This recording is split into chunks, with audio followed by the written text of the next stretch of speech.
Ahora que estoy muerta, lo sé todo. Esto es lo que me habría gustado que ocurriera, pero como muchos otros de mis sueños, este tampoco se ha hecho realidad. Solo conozco algunos factores más que antes ignoraba. Desde que estoy muerta, desde que alcancé este estado sin huesos, sin labios, sin pechos, he aprendido una serie de cosas que preferiría no saber. La muerte es un precio muy elevado a pagar por satisfacer la curiosidad, no hace falta que os lo diga. Cada uno que llega aquí trae un fardo, un saco lleno de palabras. Palabras que has dicho, palabras que has oído, palabras que se han dicho de ti.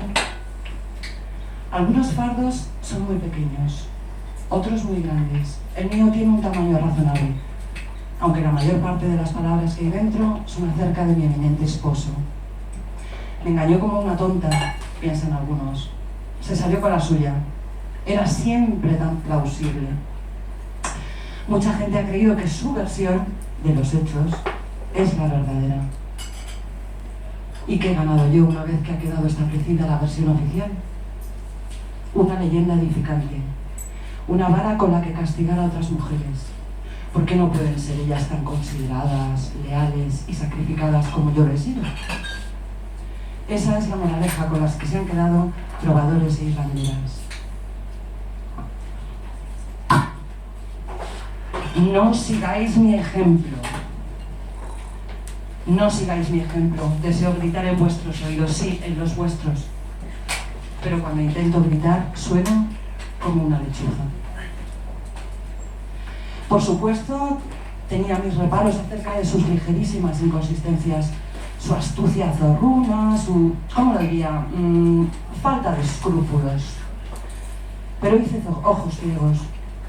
Mantuve la boca cerrada, o si la abrí fue para alabar sus virtudes. No le contradije, no le hice preguntas incómodas, no rasqué más allá de la superficie. En aquel entonces yo quería finales felices, y los finales felices se consiguen más fácilmente manteniendo cerradas las puertas adecuadas y yéndose a dormir durante las matanzas.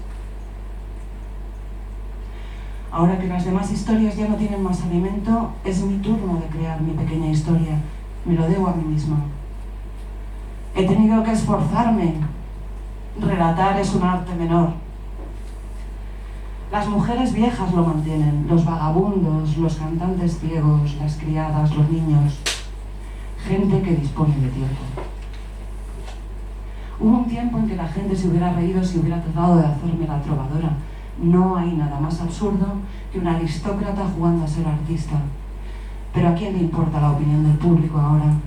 La opinión de la gente de aquí abajo, la opinión de las sombras, de los ecos. Así pues, tejeré con mi propio hilo.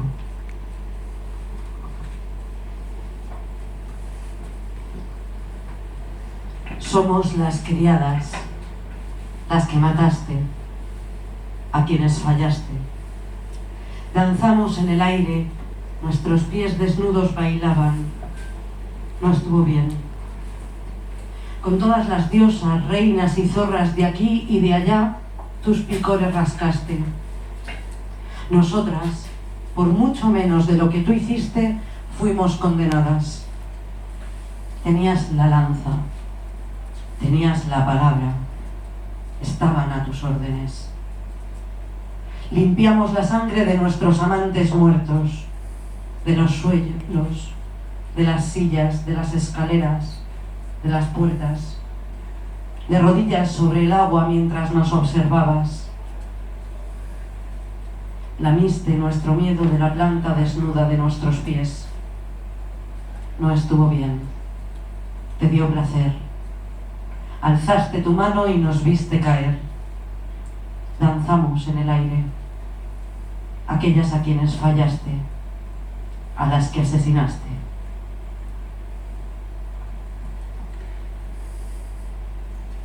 Trataremos de ver qué nos cuentan ellas, pero recordando siempre que solo son otra versión más de los hechos. Ni siquiera sabemos si lo que nos cuenta Penélope es lo que ella considera la verdad o simplemente lo que decide que quiere contarnos a nosotros. Con las criadas ocurre lo mismo. Al igual que Penélope, son reinas del artificio, el disimulo, la maquinación, el arte de permanecer, el arte de sobrevivir de las mujeres en un mundo masculino. Ahora, eso sí, Penélope es una aristócrata, las criadas son esclavas, todas son mujeres, pero hay muchas diferencias entre ellas, como ahora. Para escribir la Penelopiada, la Odisea no ha sido la única fuente de donde ha bebido Margaret Atwood, sobre todo en lo que concierne a los parientes de Penélope, su infancia, adolescencia y matrimonio. Así pues, veamos qué es lo que tiene que contarnos Penélope acerca de estos primeros años más desconocidos. Como siempre, el coro también se hace escuchar en cuanto puede. Bueno, no cojo más alcaradura, sabéis que es Penélope, mi infancia. ¿Por dónde empezar? Solo hay dos opciones: el principio o no al principio. El principio real sería el principio del mundo, después del cual una cosa ha llevado a la otra. Como hay diferentes opiniones a este respecto, comenzaré por mi propio nacimiento. Mi padre fue el rey Ícaro de Esparta. Mi madre era una náyade. Cuando era muy pequeña, mi padre ordenó que me arrojaran al mar. Nunca durante mi vida supe exactamente por qué, pero ahora sospecho que un oráculo le dijo que yo tejería su sudario. Probablemente pensó que si me mataba antes, su sudario nunca sería tejido y por tanto él viviría para siempre. Puedo entender el razonamiento. En ese caso, el hecho de que quisiera ahogarme procedería de un deseo comprensible de protegerse a sí mismo. Pero debía entender mal al oráculo, o bien el propio oráculo entendió mal, porque el objeto no era su sudario, sino el sudario de mi suegro. Si esa fue la profecía, entonces era cierta. Y por cierto, tejer ese sudario en concreto me resultó muy útil más tarde en la vida. Pero quizás esta idea mía del oráculo, pronosticando la confección del sudario, es infundada. Quizás la haya inventado para sentirme un poco mejor. No importa. Fui arrojada al mar. Recuerdo las olas cerniéndose sobre mí. Recuerdo la respiración abandonando mis pulmones y el sonido de campanas que dicen que oyen los que se ahogan. Ni mucho menos. Pero me contaron la historia. Siempre hay algún sirviente o esclava o antigua nodriza dispuestos a obsequiar a una chiquilla con el relato de las cosas terribles que sus padres le hicieron cuando era demasiado pequeña para recordarlo. Oír esta anécdota descorazonadora no mejoró las relaciones con mi padre. Es a este episodio, o más bien a lo que sé de él, a lo que atribuyo mi reserva y mi desconfianza acerca de las intenciones de los otros. Fue una estupidez por parte de Icario tratar de ahogar a la hija de una náyade. En cualquier caso, una bandada de patos colorados vino en mi salvación y me remolcaron hasta la orilla. Tras semejante presagio, ¿qué podía hacer mi padre?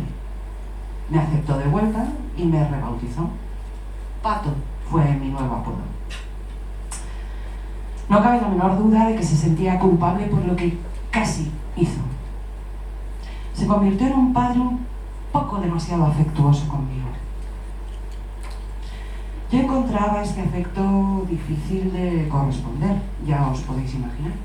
Ahí estaba yo, caminando de la mano con mi aparentemente cariñoso progenitor, al borde de barrancos, por la ladera de un río, cruzando un parapeto, y el pensamiento que cruzaba mi mente era que quizás podría decidir repentinamente empujarme o golpearme con una piedra hasta matarme. Conservar una fachada de calma en estas circunstancias era un reto. Después de estas excursiones yo me retiraba a mi habitación y me disolvía en un mar de lágrimas. Mi madre, como todas las náyades, era hermosa pero fría de corazón.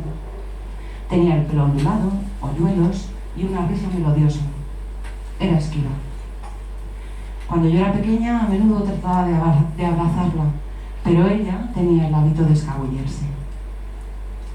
Me gusta pensar que quizás fue ella la responsable de avisar a aquella bandada de patos, pero probablemente no fue así. Ella prefería nadar en el río a cuidar niños. Me perdía de vista bastante a menudo. Si mi padre no me hubiera arrojado al mar, ella probablemente me hubiera dejado caer en él, en pleno ataque de despiste o de ira. Ahora entendéis lo que he dicho de que fui una niña que aprendió muy temprano las virtudes, si es que lo son, de la autosuficiencia. Aprendí que tendría que cuidar de mí misma en el mundo, que no podía contar con un gran apoyo familiar.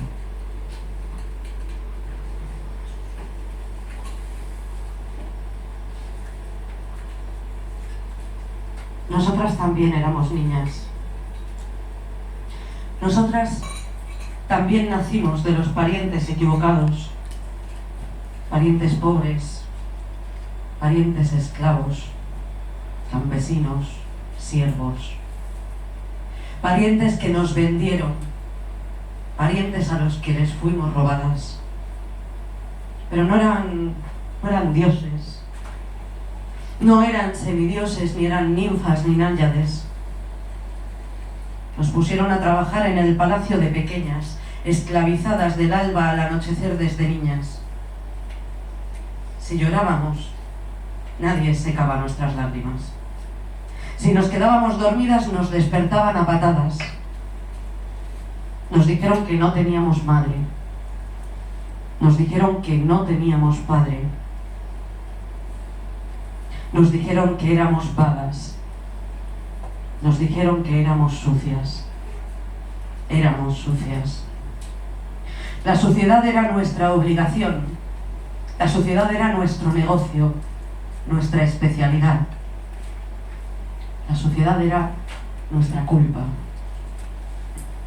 Si los dueños, o los hijos de nuestros dueños, o un noble visitante, o el hijo de un noble visitante, quería acostarse con nosotras, no nos podíamos negar. No nos servía de nada llorar. No nos servía de nada decir que nos dolía. Todo esto nos ocurrió cuando aún éramos niñas. Si éramos niñas guapas, nuestra vida era peor.